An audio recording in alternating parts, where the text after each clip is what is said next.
Catherine Connolly has been inaugurated as Ireland's 10th president at a ceremony here in Dublin Castle. In her speech, President Connolly said she would embrace the role with dignity, determination and courage. She said the president should be a unifying presence, but also a catalyst for change.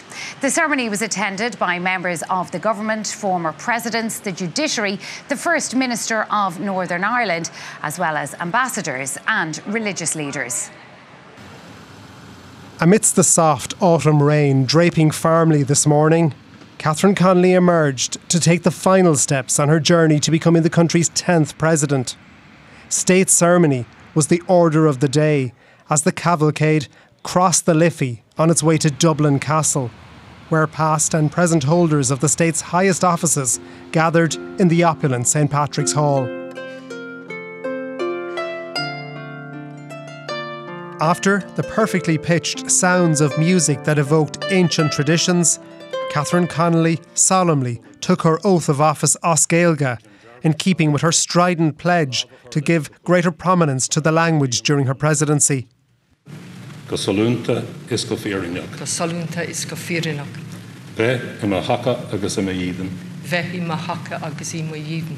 Do bhunreacht d'éireann. Do bhunreacht na hÉireann.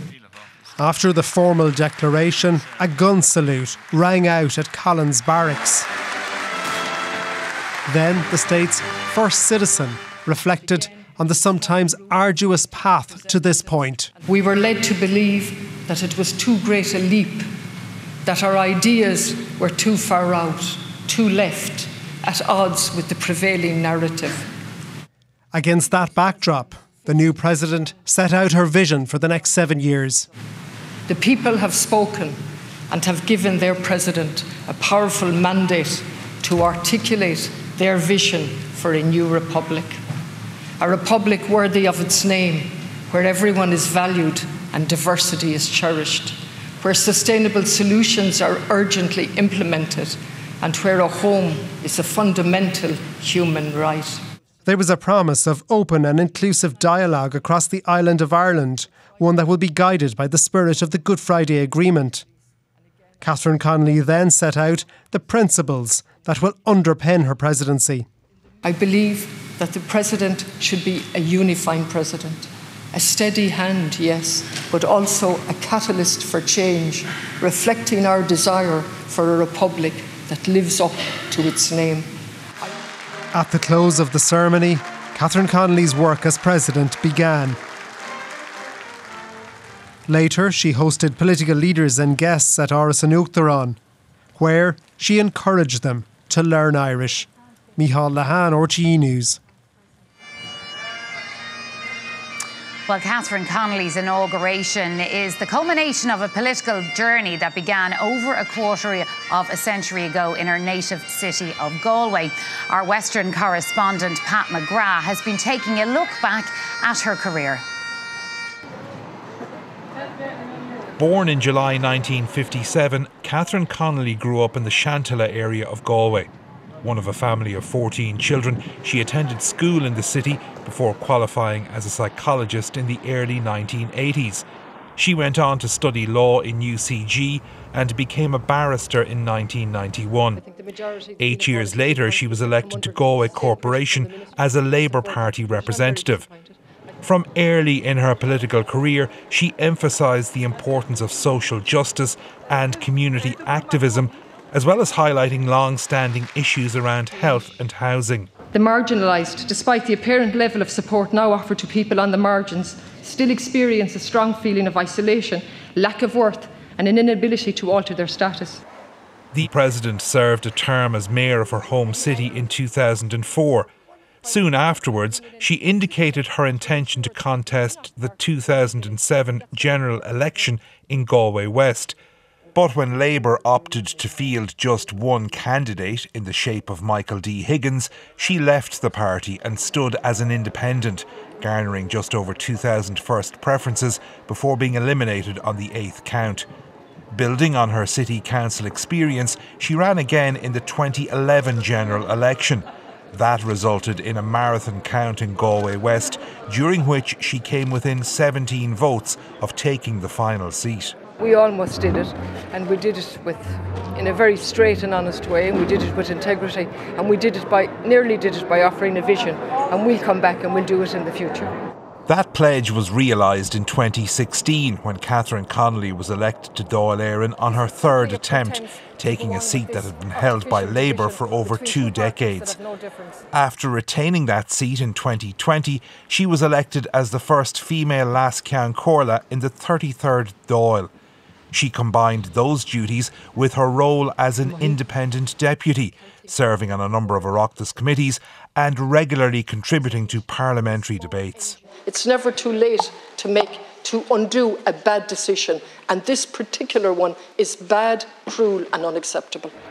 Now well established on both the local and national political stage, she was comfortably re-elected by voters in Galway West in November of last year. The country's 10th president is married to Brian McEnery. They have 2 sons. In July, she was the first candidate to declare for the 2025 presidential election, securing the backing of the Social Democrats, Solidarity People Before Profit, Labour and a number of independent TDs and senators, before Sinn Féin also opted to back her run. Hers is a political career that has been marked by a quiet yet steely determination, prioritising a blend of pragmatism over populism. Today's inauguration brings the wheel full circle on a long and winding electoral road. Well, I'm joined here in Dublin Castle by our political correspondent Paul Cunningham, who has been watching the events of the day. Paul, let's talk about her speech first. What did you make? Were there any surprises in her first speech as Uachtaráin na hÉireann? I suppose today the big point is the speech, because it gives you some sort of indication about where she's going to go over the next 7 years. And the first thing she said was that she'd got a powerful mandate, and it was pretty clear from what came next. It's a mandate which she's going to use. And you also had the sense that to a certain extent she was throwing down the gauntlet to the government, and there was 3 areas. One was where she said if there was a republic which was worth its value, it would have homes as a human right. The second thing she spoke about was defence, and there was wars, famine and climate change, and the government could take a lead. So Ireland could take a lead on this given our own history and because of our long cherished neutrality and peacekeeping. That's a nod to a government which is talking about changing the triple lock. She also talked about how she was inspired by the people she met on the campaign trail, even though they were toiling because they didn't have the services and necessity, something that shouldn't be there given this is a rich country. It wasn't all political. She talked about how she wanted to reach out to the diaspora, how she wanted to travel to Northern Ireland, pursuing unity but with consent. And she also spoke about the Irish language, as he said. There was one point where she referred back to the campaign as well as looking forward, and she talked about this narrative of which was out there, which was trying to silence, trying to stifle and trying to block critical thinking, but she didn't go into any more detail on that. I suppose looking at it in the whole, presidents are usually people who don't give their political opinion, but at the same time, Mary Robinson, Mary McAleese and Michael D Higgins, in their own way, pushed their own narrative. So I think that President Connolly is above politics, and yet at the same time she's looking down very closely at the Oireachtas, and one can expect that she's going to intervene and forcefully when it comes to those issues that she discussed on the campaign trail. Political correspondent Paul Cunningham, thank you for all of that. Well, people are arriving here to Dublin Castle into the upper courtyard. You may be able to hear on occasions the Army Piper behind us. He's greeting people as they arrive here for the official state reception this evening. That's taking place over the next hour or so. People will be arriving, and we are, of course, expecting President Catherine Connolly to arrive perhaps before the end of 6-1. We'll have plenty more here from Dublin Castle, but for the moment, it's back to you in studio, Karen.